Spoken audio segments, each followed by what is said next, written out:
May 5th, 2007. Kenya Airways Flight 507, a Boeing 737 with 114 people on board, is taking off from Douala International Airport from Douala, Cameroon, bound for Nairobi, Kenya. The flight is on a stopover after having departed from Abidjan, Ivory Coast, and has been delayed over an hour as bad weather has been moving through the area. The captain sees a potential break in the weather and decides to begin the 4-hour-long flight just after midnight local time. The plane accelerates, takes to the air, and the pilots begin banking to the right to get around the storms. Only 1 minute into the flight, the bank angle alert sounds at 2,800 feet as the plane banks past 35 degrees.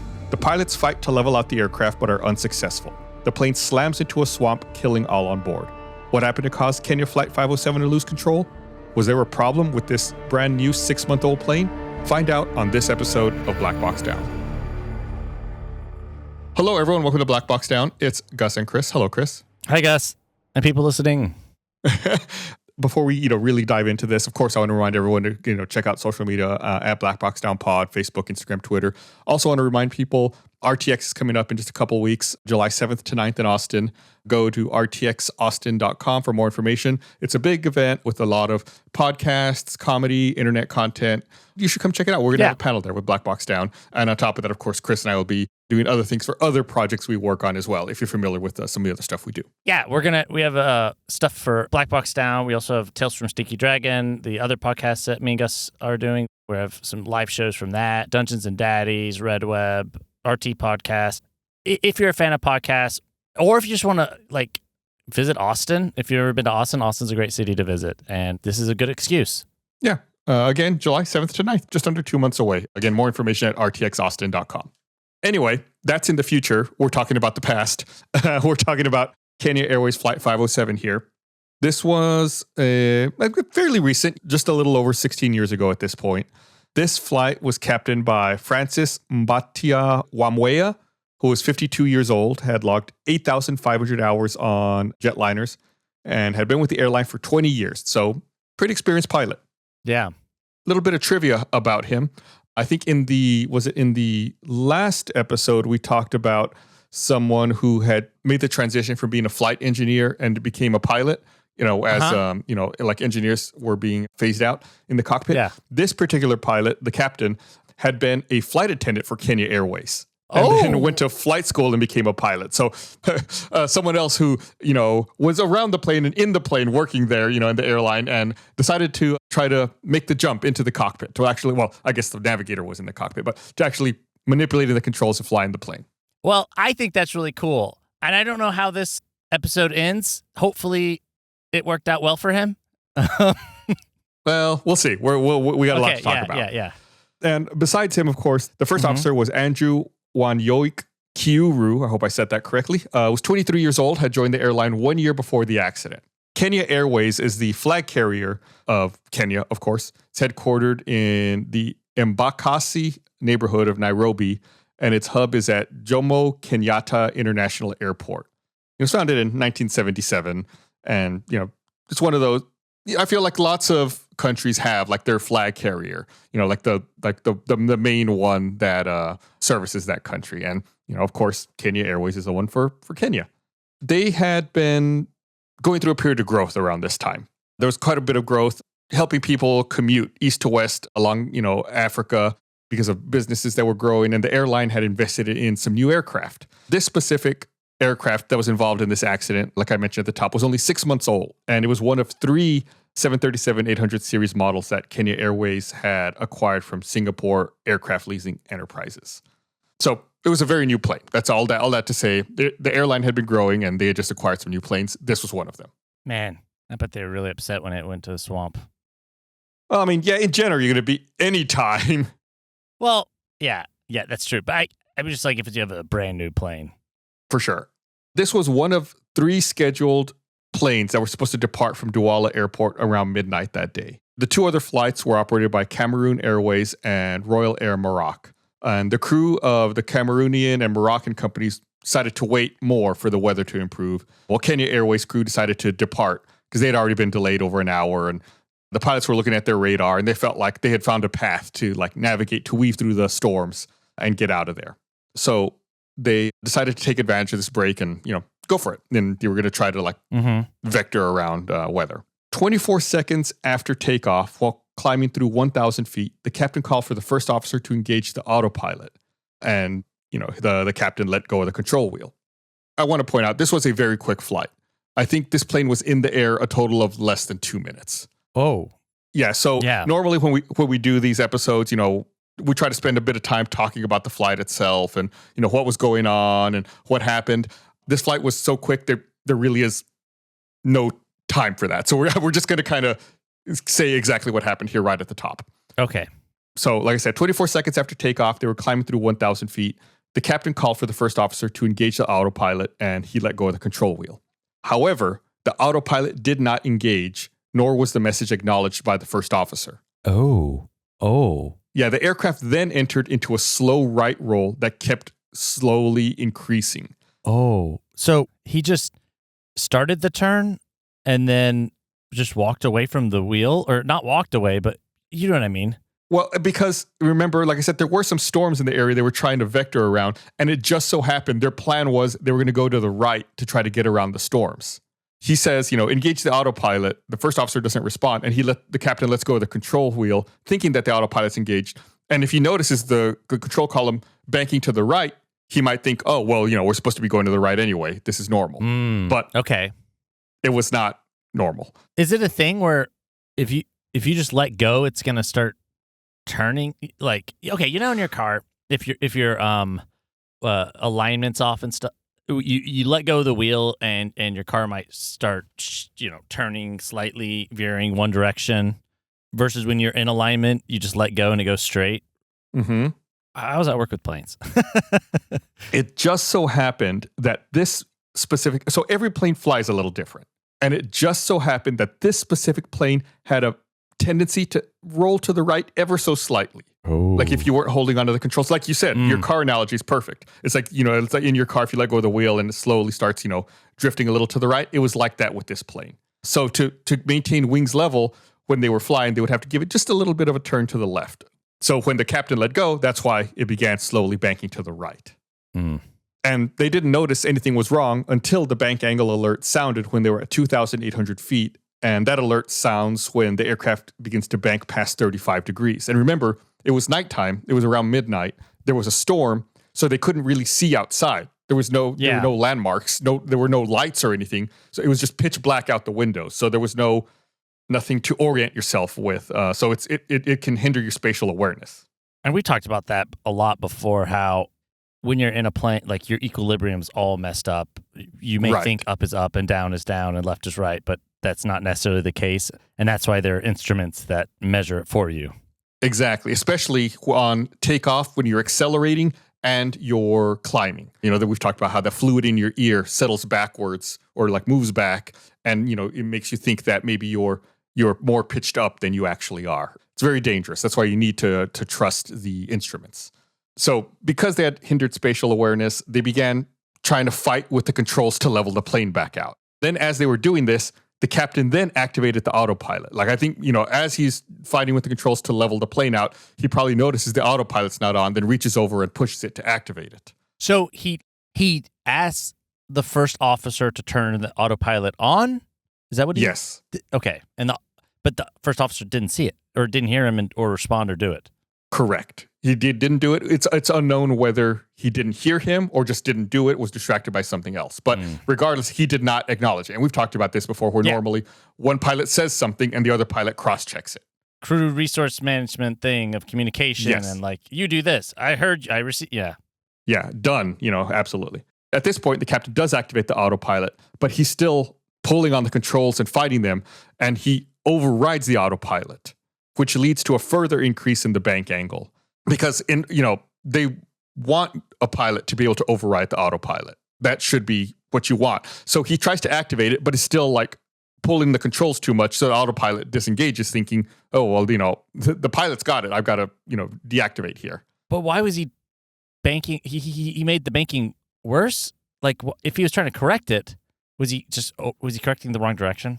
Yeah. So the pilots were using opposite and conflicting control inputs to try to recover the aircraft. Like they were I'll get into we're going to break down the exact sequence here in a little bit. But yeah, they were banking right, left, and just like going back and forth, not really being assertive or fully understanding what was going on. At most, the aircraft reached a height of 2,900 feet, then pitched nose down with a 115-degree right bank. So more than wings up and down. It's almost slightly inverted. And it crashed at about 287 knots, which is 532 kilometers an hour or 330 miles an hour, 48 degrees down pitch and 60-degree right bank, just after takeoff at about 12:08 a.m. They, entered a spiral dive and crashed into a swamp southeast of Douala, and everyone on board was killed, and the airplane was completely destroyed. That's sad. The weird thing about this is that it happened so quickly, and it kind of, like I said, in a swamp, kind of a remote area, that nobody realized the plane had crashed until after it didn't arrive at its destination. Oh my God. Yeah, so the plane should have arrived and it didn't get there, and that's when authorities are like, "Oh, where is that plane?" Especially because it's happening overnight. Less people working, less stuff going on.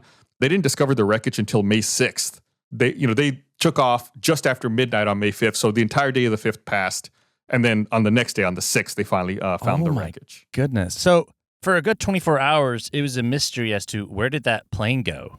It becomes they start presuming it probably crashed because we would have heard from it, or we would have heard from someone by now. Yeah, it wouldn't have fuel. It had to have gone to the ground at some point. Right. That's just wild to think about that happened and no one knew about it for that long, especially since it was right off the airport. Right. That's exactly what I was going to say. They didn't get very far. Yeah. Like if someone had looked out the window, could they have seen it? From the airport? Yeah. I don't know. The wreckage itself was about 12 miles southeast of Douala. So maybe not. 2 minutes seems like not that far, but when you're an airplane. You're going fast, yeah. Especially because the airport itself is on the southern end of the city. So like I said, all this happened, really quickly. The airport itself is on the southern end of the city. And this happened to the southeast. So it kind of happened outside of the city itself, still relatively close to the airport and everything. And then you can see why I said there really wasn't a lot of time to talk about what actually happened in the flight because everything happened so quickly. The moment from he said, "Oh, can you put on autopilot?" to the crash. How long was that? It was maybe a minute. A minute? Okay. If that. So of course, they were able to find the flight data recorder and cockpit voice recorder, the black boxes. And, there are a few findings that went on here. So just after liftoff, like we said, this airplane had a tendency to roll to the right. There was no imbalance in the loading or fuel distribution or engine thrust. It was just the way this plane was built, it rolled to the right ever so slightly. And I think actually, now that I think about it, we may have had an episode in the past where we talked about something similar, where autopilot would compensate for a plane's tendency to want to roll a little bit. Yeah, we've talked about the quirkiness of planes. When they were passing through 1,000 feet climbing, all action on the flight control ceases, and the airplane goes into a continuous roll to the right. Presumably, this is when the captain thinks autopilot is enabled and lets go of the controls. Passing 34 degrees of bank angle, action on the flight controls recommences. The bank angle increases up to 115 degrees and then decreases to 60 degrees on impact. Having departed with a heading of 118 degrees after takeoff, from 1,000 feet, the airplane goes into a continuous turn to the right, ending with a heading of 90 degrees on impact. If they started at 118 and ended up at 90 on impact, they probably did almost a 360. Wow. Because they were kind of spiraling. Yeah. Oh man, I'm just imagining that's just a terrifying spiral. That spiral just sounds awful. Yeah, and I don't know if you're in that, it'll feel weird. You'll think maybe you're banking. I don't know. I guess actually if you hit 115 degrees of bank, you would know something's wrong. The gravity would be pulling you. Anything past probably, 35 or so, you would definitely feel like most of the time when you're banking on a commercial plane, I don't think you typically bank more than, at most, extreme would be 20 degrees. Typical might be 10. After the call, OK command made by the captain, the autopilot was not engaged. The flight crew was concerned by the meteorological situation. The captain sought to reassure the first officer. So they were, again, a little preoccupied with the weather and trying to get around it. The call for the reading of checklists, the heading selection, certain technical calls, the engaging of the autopilot, as well as the distribution of tasks on board are not done in accordance with the standard operating procedure. These deviations are not the subject of any briefing. So they kind of weren't doing things the way they should have by the book, right? Kind of ignoring some checklists. The way that systems were engaged was not done properly, like we talked about. Calling for it, the other person saying it and verifying it, like all this back and forth and cross-checking to make sure everything's okay. There's nothing worse than checking your bank account and seeing you've been charged for a subscription you forgot to cancel.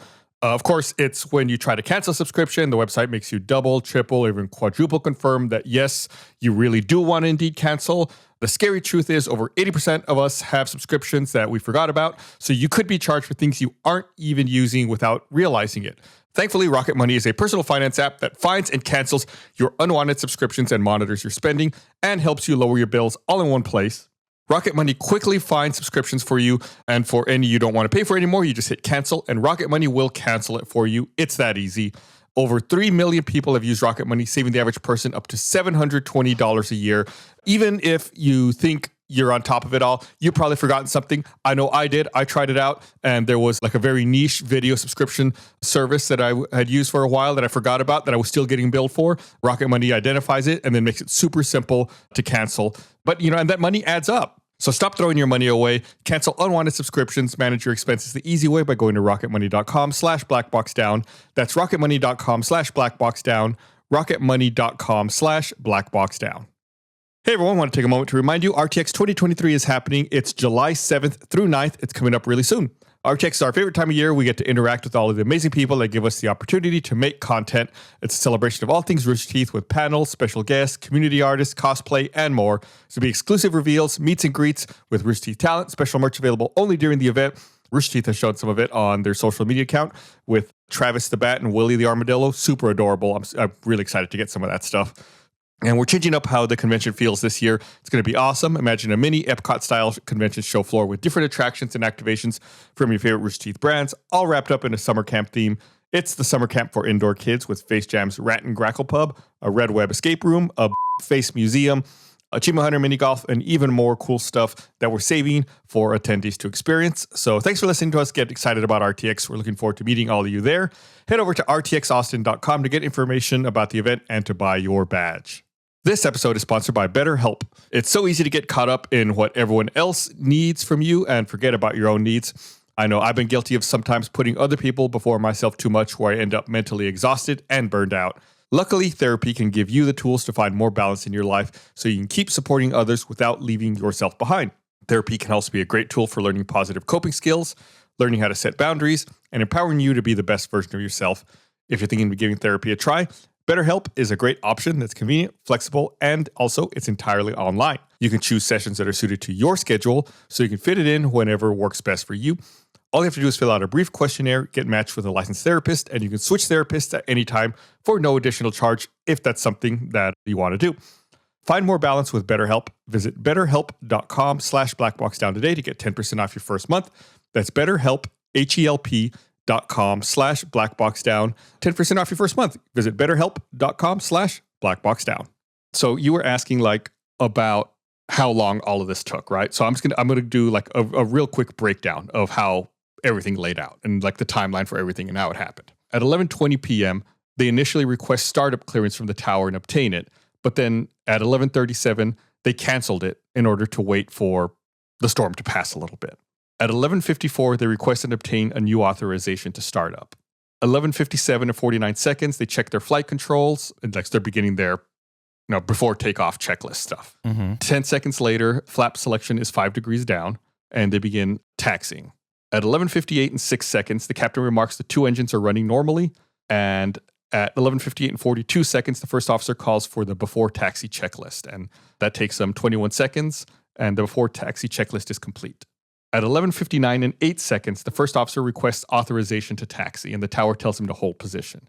During that period of waiting, the captain says, "This thing is moving." The first officer responds, "Yes," and the captain adds, "There is no way here." Presumably, they're looking at the radar, and they're pointing out where it's moving, and we can't go here, so they're kind of mapping out how they're going to get around it. At 11:59 and 23 seconds, Royal Air Maroc 287 requests latest meteorological report, please. This is one of the other planes that's also there, and they're requesting the weather. And the tower responds, visibility 800 meters, wind calm, rain and moderate thunderstorms, cloud scattered 300 feet, broken 1,000 feet, cumulonimbus 1,600 feet, all sectors, temporary visibility 1,500 meters, moderate rain and thunderstorms. It's pretty bad weather all around. Low clouds and cumulonimbus clouds, which can be scary, kind of violent, and thunderstorms and rain.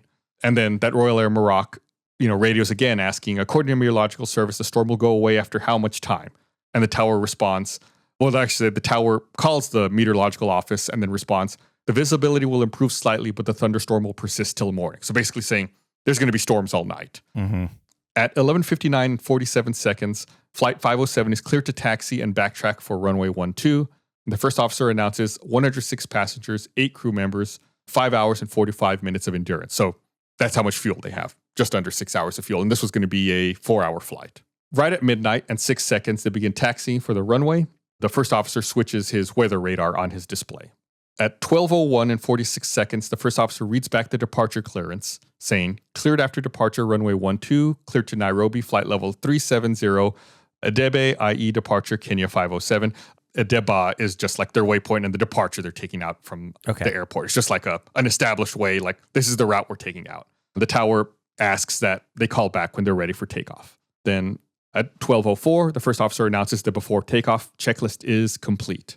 And 5 seconds later, the head of the cabin crew tells the pilots that the cabin is ready for takeoff. That's the flight attendant saying, everything's stored, all the flight attendants are sitting down, they're ready to go. Then 14 seconds later, at 12:04 and 38 seconds, the captain requests a modification of the departure clearance. He, radios the tower and says, tower from Kenya 507, after departure, we would like to maintain slightly left of runway due to weather ahead. And the first officer corrects him and says, right. And the captain confirms, sorry, slightly right. And the tower approves. This is their plan, to go to the right around the weather.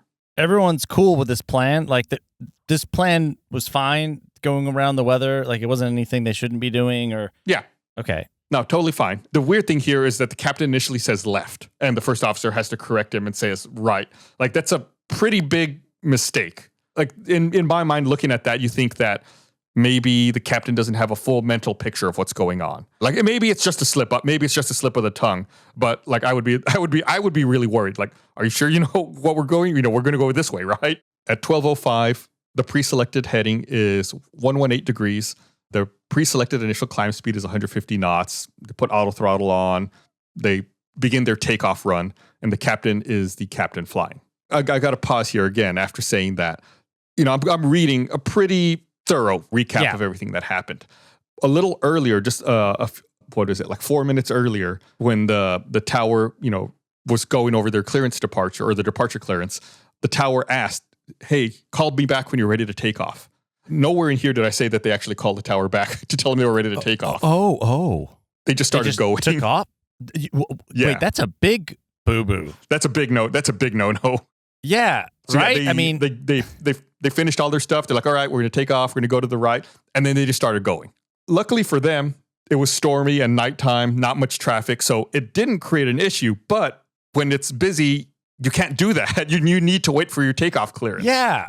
So you can see there's already problems. Things are already not quite right here. So the tower at no point was like, wait, where did they go? Well, I guess they took off. Because they also didn't know where the plane landed. Like, they didn't see it crash. So they went a whole day like, well, I don't even remember it leaving. Yeah, well, maybe they did see it taking off, and it's like one of those things like, it's fine, whatever. I don't know. It wasn't in the report. It wasn't in the breakdown, but it's definitely something that should not happen. Like, if that happened here, like, let's say, I have a pilot license. Let's say I was at Austin and I was flying a plane and I just took off. Oh, they would be yelling at me. Like, oh, yeah. I mean, you would get yelled at. They tell you to copy down a phone number so they can yell at you more when you're on the ground. That's not right. And of course, there are untowered airports where you can do that. But when there is a tower, you need to get permission from them to take off. Yeah. Or I should say clearance. Yeah. So shortly after that, at 12:05 and 52 seconds, the V1 automatic annunciator sounds. The first officer confirms V1. Then 3 seconds later, the first officer calls rotate, and the captain initiates rotation, so they begin taking off. And they take off right exactly at 12:06. And then 9 seconds later, the landing gear is retracted. So as soon as they're airborne, this plane, like we said, has a tendency to roll to the right. And the pilot reacts by giving input of 30 degrees of left roll in the control wheel. and then turns the wheel back to neutral position and continues to like modulate left control wheel to maintain wings level. So as soon as they take off, he kind of really turns it to the left, they're level, and then he just like puts it back to neutral, and then just like every now and then is kind of jimmying it to the left just to keep things wings level. The bank angle of the airplane stays within the limit of 3 degrees right, and the captain continues to make inputs to the flight controls to the left between 500 and 1,000 feet. The tendency of the airplane to roll to the right is controlled, and the bank angle remains at less than 1 degree.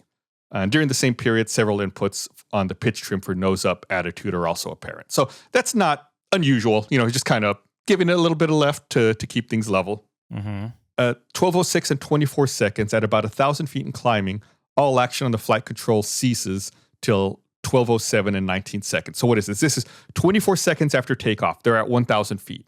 That's when the captain lets go of the controls, because presumably the autopilot, he thinks the autopilot is on, and then doesn't touch the controls again till 12:07 and 19 seconds. So 55 seconds go by without him touching the controls. And first officer also he wasn't touching it. Correct. That's scary. Yeah, and we're going to give the breakdown. Well, I'm going to give the breakdown here right now. It'll also kind of maybe paint a picture as to why nobody touched the controls and they thought everything was okay. 2 seconds after the captain lets go, 12:06 and 26 seconds, the captain calls for heading select, and the first officer responds, select checked. And the flight data recorder shows they were at 1,140 feet. Their heading is 118. Their pitch is 15 degrees up, and their speed's 164 knots. And the bank angle is less than 1 degree, and the flaps are still down at 5 degrees. So 2 seconds after the captain lets go, all of that sounds good. All of that's fine. Then a second after that, at 12:06 and 27 seconds, the heading select knob is moved from 118 to 132. And this is the same time the roll to the right commences. So when the heading is switched from 118 to 132, they think we need to go 14 degrees to the right. The plane's on its own is banking to the right, and they think, yeah, that's fine. We're supposed to go to the right. You see? So it feels like, yeah. It feels like that's what it's supposed to be doing right now. And the captain did that? The heading select knob, I believe, was moved by the first officer. Oh, well, okay. Well, but he was... Yeah, he's the one who didn't turn the autopilot on. Yeah. It could be one of the things where he didn't pay attention. Maybe he thought the captain put it on. And also, I don't know for a fact it was the first officer who did it. There's no way to know that. I presume it was, though, because the captain calls out heading select, and, you know, the first response, select checked. So it sounds to me like it's the first officer who would be doing this. At 12:06 and 33 seconds, so another 6 seconds after that, the heading select knob is moved from 132 to 139. So again, even more to the right. So at this point, they're at 1,300 feet. The heading is continuing to increase to the right. They're pitched up 10 degrees, and their bank angle is 6 degrees to the right. At 12:06 and 40 seconds, so 7 seconds after that, climb power is selected, so they reduce their power a little bit, and they're at 1,600 feet, heading of 127, and their bank angle is 11 degrees. So now they're starting to bank a little more. Is banking something that in a situation like this that it I'm trying to think of how to phrase it. Like the more you bank, the more it's exponential in that it starts banking further and harder. Yeah, there is a point where that happens. At this point, what I say they're 11 degrees, it's not there yet. There is a point, you know, if you're in a shallow bank, you have to maintain inputs to continue that bank, right? To hold it. You will eventually reach a point where the bank will sustain itself, and you can go hands off, and you'll just continue on that bank without touching anything. And then eventually you'll reach a point, if you keep going, where that bank will continue unless you're actively going against it and pulling it back and fighting it. So there is a tipping point at which, like, you need to be banking opposite to try to even maintain that, much less overcome it and get back to level. Does that make sense? Yeah, that's exactly what I was asking. Yeah. Okay. Yeah, but they're at 11 degrees. It's not at a point where it's holding itself, at least as far as I know. I've never flown a 737, so I can't say, but on smaller planes, you are not at that point yet. So I imagine with the bigger plane, it would be the same at this point. At 12:06 and 55 seconds, the heading select knob is moved to the left from 139 to 120. So this is one point where they turn it to the left. And you would think that at this point, they would expect the bank to go to the left now. But it's continuing to roll to the right. And at this point, they're at 20-degree bank angle. At 12:07 and 5 seconds, the captain says, now we're getting into it. The first officer responds, okay. I presume that they're entering weather. It's getting a little turbulent at this point. And again, this is probably what's distracting them. They're looking out at the weather. No one's actually probably looking at the instruments. At 12:07 and 9 seconds, the first officer calls out, "I continue with heading," and the heading select knob is moved to the right again from 120 to 165. This was probably that period we just went through. That 14-second period was probably the most critical period where they could have caught it. When they turned the heading select knob to the left and the bank continued to the right, someone should have noticed that. But now at this point they're turning it to the right more, so they would expect a bank to the right. And they're at 24-degree bank to the right at this point. And maybe you might think, well, why don't they feel it? And again, if there's no outside frame of reference, they might not realize that they're at a 24-degree bank to the right. Unless they look down at their instruments or look at their controls, they wouldn't know that. That's why I think they're both distracted looking out the window at the weather at this point. And because of the weather, is it more turbulent than normal? Yeah, definitely. I should say, I don't know about this specific flight, but yes, that's what you would expect here, especially with cumulonimbus clouds. You would expect quite a bit of turbulence around that with those kinds of storms. And so there's a lot going on. Mm-hmm. If you're around, like cumulonimbus clouds have a lot of updrafts, so it's going to really, want to push the plane up, and if it hits the plane unevenly, it'll cause it to shake a bit. So there is probably quite a bit of turbulence around here. Okay. And then finally, at 12:07 and 18 seconds, the captain, shouts out in alarm, like in shock. This is when he finally realizes something's wrong. Oh, this is after the alarm though went off, right? This is right around this is almost exactly at the same time. He exclaims their bank is 34 degrees to the right, and their heading is 215 degrees. And this is when the aural warning sounds go off. It's saying bank angle. And this is automatic. When the plane reaches 35 degrees, it's just to let you know, hey, this is a pretty extreme bank you're doing now. And this next part, this is what you were asking about earlier. I didn't want to say it just yet. So the control wheel is immediately turned 22 degrees to the right, which is the wrong direction, then 20 degrees to the left, then again 45 degrees to the right, and then finally 11 degrees to the left. And because they're already banking kind of severely to the right, the bank just keeps going to the right. Oh, no. He's probably looking outside and doesn't know what it is, and is just going left and right, back and forth, blindly trying to figure it out. Wait, so this is one input. This is not both of them fighting. Correct. Presumably this is the captain. Oh, my goodness. So is he just like, wrong bank angle? He's guessing which angle? Yeah, I think he tries one direction, then goes the other one. He's just panicking and not being, one, not looking to figure out which direction's the correct one, and then two, just erratically giving inputs, hoping that one of them will fix it. Oh, no. 4 seconds later, at 2,770 feet, without any call, the autopilot is engaged, and action on the flight control decreases, and there is some action on the right rudder pedal. At this point, it's reached 50 degrees and begins stabilizing. Because, presumably at this point, the captain realizes the autopilot's not on, reaches out, pushes it, and the bank angle, which is at 50 degrees, starts to stabilize a little bit. However, 5 seconds later, intense action on the flight control resumes. First, roll movement to the right, then to the left, and then to the right again. Several bursts of rudder input are made to the right, and the captain shouts out, "We are crashing." Oh. At this point now, they're at 55-degree bank angle, and it's just it's accelerating now. They've reached that. They're beyond that point where it's just going to continue. Basically right there, he didn't give the autopilot enough time to fix the problem. If he had hit autopilot and then stepped away, would it have fixed it? Yes. This was savable by the autopilot until the final couple of seconds. You just have to, it's not, the autopilot's not going to immediately snap it back to wings level. Yeah. It was stabilizing it and it was working at bringing it back to level. But I think, again, there was just panic, and they began manipulating the controls again. It's just frustrating. I don't know if frustrating is the right word, but it's like, oh man, dude, if you just stepped away.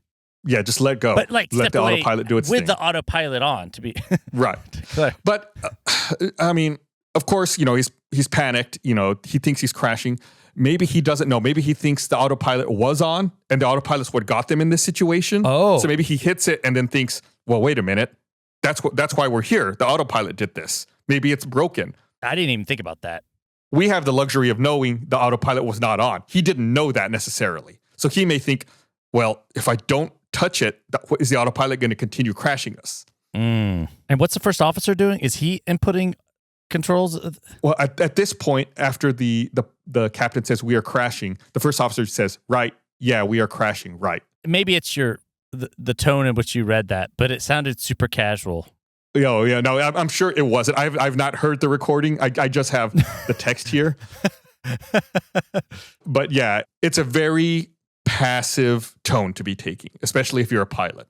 That's kind of giving up, saying we are crashing instead of identifying what's going on, analyzing the situation you're in, and then developing a plan to attack it. Granted, I mean, it's easier said than done, but like him yelling, "We're crashing," him going, "Yep, we sure are," is not helpful. Right. But you say, it's easier said than done, but that's the reason that you go through all this training to become an airline pilot. This should be ingrained in you. It's not just like oh, well, can't do anything, throw your hands up. It's okay, let's look at the situation. What's going on? Here's what we're going to do to fix it. Yeah. So at this point now, this is the highest I believe that they get. They're at 2,900 feet, and now they begin rapidly descending. And they're at 80-degree bank to the right, so almost wings up and down. And at this point now, at 12:07 and 33 seconds, you can hear the first officer calling out, "Right, Captain. Left, left, left. Correction, left." I guess he's looking at what the captain's doing and telling him what to do with the controls instead of actively grabbing the controls and doing something himself, Should he, at that point, just grab the controls? I mean, if the alternative is to crash, absolutely. Yeah, I guess you're right. Yeah. Yeah. Yeah, it's like you need to have a certain level of assertiveness and, wanting to attack the problem. I think in his situation, he was trying to do so by talking to the captain when, maybe grabbing the controls and helping to guide him would have been helpful. So the bank angle ultimately at 12:07 and 35 seconds reaches 115 degrees, then decreases towards 70 degrees following full left roll input on the control wheel. So they're rolling it all, they're giving it all the way to the left, and it goes from 115 degrees to 70. And at this point now, their heading is 360. They're almost done a full circle. And other bursts of left roll inputs on the control wheel and some pressure on the right rudder pedal are perceptible. At 12:07 and 42 seconds, the plane crashes at a speed of 287 knots, a pitch angle of minus 48 degrees. The heading is 090 and 60 degree of right bank angle. So that means the plane was in the air a total of 1 minute 42 seconds. All of that we just went through, that was a minute 42. When they reached the highest point and they were at like 90 degree angle, what time was that? They reached 2,900 feet at 12:07 and 31 seconds. So 11 seconds before they crashed. So they went all of that to the highest point was the minute and what, like 50 seconds or whatever it was? A minute and 30 seconds, minute 31 to get to their highest point. And then 11 seconds, they just went straight down. Went back down. Yeah. I mean, that's why I said there wasn't a lot to dig into about what was going on the flight. Like this happened immediately. So like we said, during the first 18 seconds of this flight, the crew's attention may have been focused on the weather radar to avoid the thunderstorm. If they are looking down at their instruments, presumably they're looking at the radar and not their attitude indicator, heading indicator, none of the other navigation instruments. They're probably just focused on weather radar. The autopilot was not engaged and the airplane was not being manually piloted. And, there was an absence of corrective action through flight controls. The airplane rolled to the right, heading increased by itself, more so in a direction that corresponds to the desired deviation from the route by crew. So again, it was kind of self-fulfilling. They were expecting to go to the right. The plane was banking to the right. So it might have been like, okay, this seems to be fine.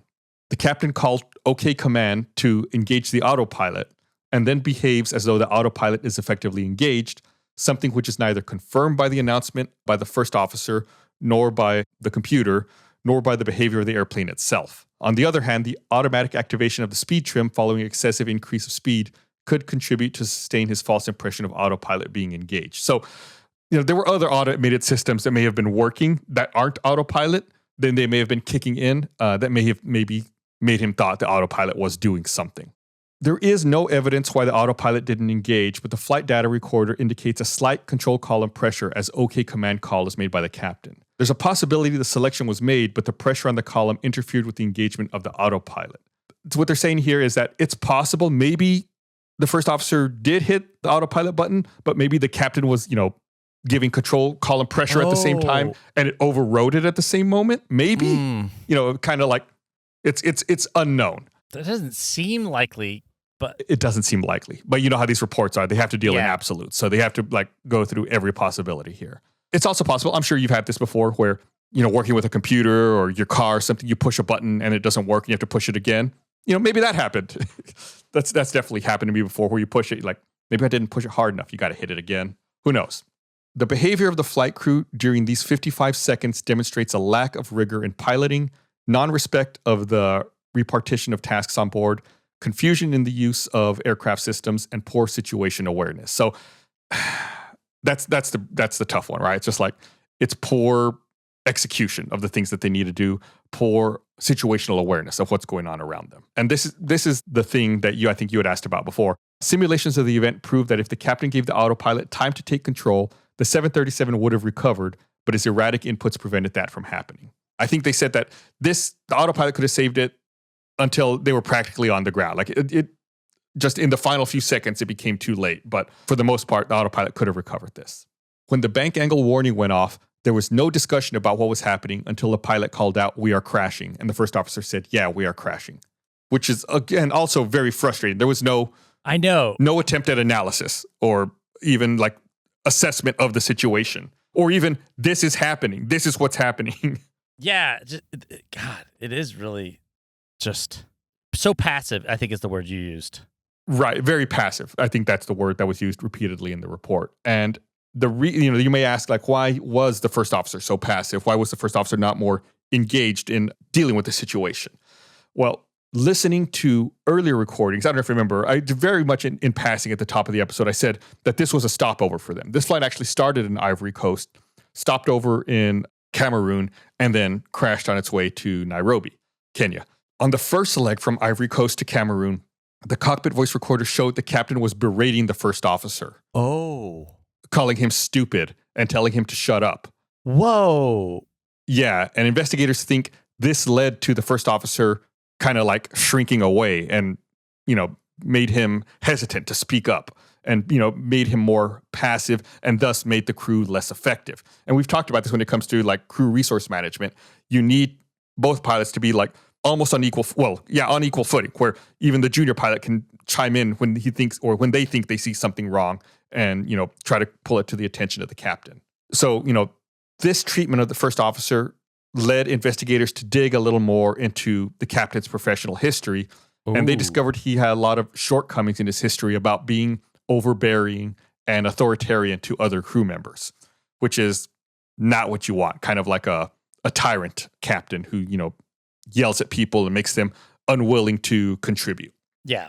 Discourages like critical thinking or any discussion. Or at least critical discussion. Yeah. Right. Because like if, you know, let's say you're working on a project with someone and they keep yelling at you and calling you stupid and telling you to shut up, then you're going to shut down, right? You're not going to. Yeah, you're not going to be contributing. Right. Yeah. And that's exactly what happened here. This was a huge problem in the industry before the advent of like crew resource management and, you know, where the captain was like the final word, the end all be all authority on things.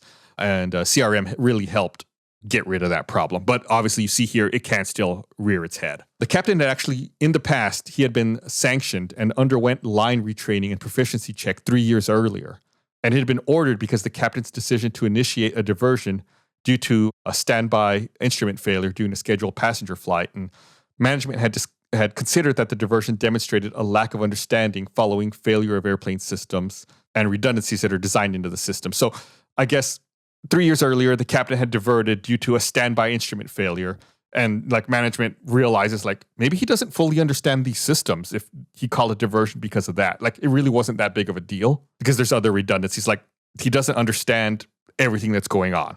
So they had to like retest him and recheck him. Since successfully checking out as captain on a Boeing 737, Kenya Airways instructors and examiners have written several reports about him, making mention of several recurrent shortcomings, notably concerning crew resource management, knowledge of systems, respect of standard operating procedure, cockpit scan and situation awareness, planning and decision making. All of these things are what we keep talking about, and that all contributed into this accident. He had write-ups about all of these things in his file. According to management, the overall performance of the captain is judged to be below the standard average, but acceptable. This is like previously? Yeah, this is in his file. Oh my goodness. The airline had a grading system that had 4 levels: not acceptable, acceptable, standard, and above standard. He was at acceptable, like the third lowest out of 4. The only bad one is not acceptable, the 4th one, the next lowest one. It's like skating by with like D's, right? Yeah. The young, reserved, inexperienced first officer with an overbearing authoritarian captain created a lethal combination. The poor pilot performance and spatial disorientation contributed to the crash. Distraction reduced outside visibility and confusion, but one major mistake triggered the entire tragedy. It was the crew's failure to ensure the autopilot was engaged that ultimately led to the death of 114 people. So it's like you had this really mean captain who was yelling at the first officer who wasn't even a good pilot. Gus, the one that used to be a flight attendant and then got his pilot, was he the first officer? No, he was the captain. He was the captain. He's the mean one? Yeah. Gus. So that's why you said, hopefully it turns out okay. I was like, hate to break it to you, Chris. Man, that stinks. You like that story of someone like, I don't know, like bettering themselves and training to learn new things and moving up, but not if they become a jerk. Right. You think like, I don't know. I can't speculate about it, but it's like you would think that, they would have an appreciation having worked through different positions and then moving up, to piloting the plane. Who knows? I mean, I don't get it, but every person's different. One interesting note about this, actually, I didn't mention until now. I found this was a very interesting accident because, like we said, the flight originated in Ivory Coast, stopped over in Cameroon, and was bound for Kenya, and the accident happened in Cameroon. Cameroon did not have a government body to do air crash investigations. Oh. So they had to rely on other government boards from other countries to come in and take part in the investigation. And of course, since it was a Boeing manufactured plane, the NTSB assisted and really took a lot of lead on this particular investigation. It's weird because normally we talk about like all the jurisdictions and all the different countries involved. And they fight each other for a lot of times. Right. And normally it's, the country where the accident happened is usually in charge of the investigation. But in this case, Cameroon didn't have an agency for it. So the NTSB stepped in and really ran a lot of it. So, they had safety recommendations as a result of this. And the investigation brought to light the need for rigor in the putting into practice of the accident prevention system for an air carrier and the continuous oversight that the Civil Aviation Administration exercises over aviation operators who are often better equipped thanks to international commercial partnerships. The Commission of Inquiry recommends that, and this is from like the Cameroonian government. Like I feel like I should clarify that. So the NTSB handled the investigation, but obviously the Cameroonian government has final say because it's within their borders. Yeah. The Commission of Inquiry recommended that all state administrations that issue licenses for aviation operators should ensure that they harness the necessary structures and means to approve and follow up amendments and revisions of manuals, and that they ensure that companies that put in place organization that enhance the application of manuals and decision-making in matters of safety, especially as concerns technical flight crew. So this is really getting into the process for disseminating information when they're talking about manuals, the way the systems work. And I think this has to do with the captain not fully understanding the systems. And they also strongly recommend that all flight crew receive formalized upset recovery training. And that's just training so that when your plane is in what they call upset, out of a normal operating envelope, that pilots know how to recover from that, whether it's banking too much or being in some weird, unusual attitude, to be able to, right that and bring the plane back to an attitude it should be in. Panic training. So that when the plane is already in a bad position, you don't like panic and go wiggle, wiggle, wiggle. Right. So that you can if you do wiggle, you wiggle it in the correct way, in the correct direction. Yeah. You said it in such a professional way, and I dumbed it down so far. Well, it's scary, As I've done training for an instrument rating, I sometimes fly in cloudy conditions, right? Or like with low visibility. It's scary when, you're on a runway and you take off and you're immediately in clouds, and it's like, okay, I need to very quickly make a climbing right turn.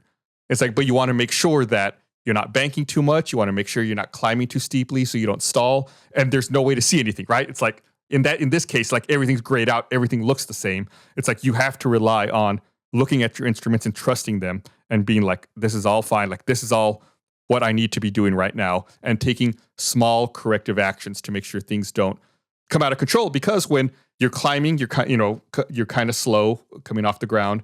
You might be banking. And you're in what would be considered maybe an unusual attitude, and you want to make sure that you don't upset the aircraft and that you do things within the normal envelope.